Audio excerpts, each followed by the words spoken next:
нээлттэй хаалганы өдөр болох ч байгаатай холбогдуулаад агентлаг болгон үйлдвэр аж ахуйн газрууд болгон өөрсдөн дээрээ тухайн өдөр нээлттэй хаалганы өдрийг хийн. За яамн дээр бол нэгдсэн журмаар бол бүх үйлдвэр аж ахуйн газар засгийн агентлагуудын төлөөлөл энэ урлын зааланд цуглаж иргэдийн санал хүсэлт шийдвэрлэх асуудлууд юу байна? Энийг газар дээр нь түргэн шуурхай шийдвэрлэхийг одоо ирмэлцэж нэг өдрийг бол ард иргэдээ сонсох өдөр болгон зарлж байгаа юм. За маргааш бид өглөө 9-өөс 18 цагийн хооронд газрын засны газрын байр буюу сонгон хайрхан дүүрэгт бид нээлттэй хаалганы өдрөө явуулнаа.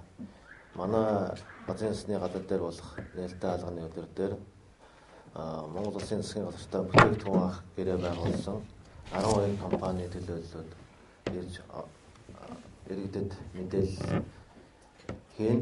За мөн үүнээс гадна улс даяар байгаа газрын засны бүтээгдэхүүний хангамжийн үйл ажиллагаа явуулдаг бүх компаниуд өөр өөрийнхөө байран дээр мэдээлэл сурталчилгааг хийж явуулах болно. Тэгээд иргэд та бүхнийг манай хэрэглэгчдийг нийтээрээ ирж манай нээлттэй хаалганы өдөр өргөнөөр уралцахыг урьж байна.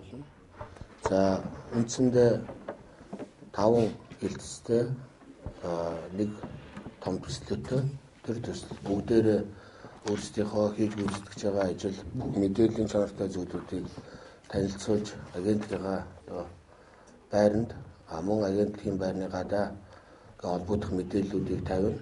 За альва сонирхсан асуудлууд байвал бид нэр цаг тухайд нь одоо бүгдээрээ бүх удирдах хүмүүс хамт байжгаад асуудлуудыг дорн шийднэ гэсэн ийм байдалтай байгаа. Мөн одоо бид нар ашигт малтмын газартай холбоотой дэлгэрэнгүй мэдээллүүдийг одоо хэвлэлийнхэнд болон тухайн манай нээлттэй хаалганы өдөр оролцож байгаа бүх хүмүүст одоо тараана гэсэн ийм байдалтай байгаа. Тэгээ маргааш мөн адил өглөө 9-өөс 18 цаг хүртэл нээлттэй хаалганы өдөр одоо манай агентлагийн байр үеийнтэй дүүргийн хажууд үргэлжлэнэ.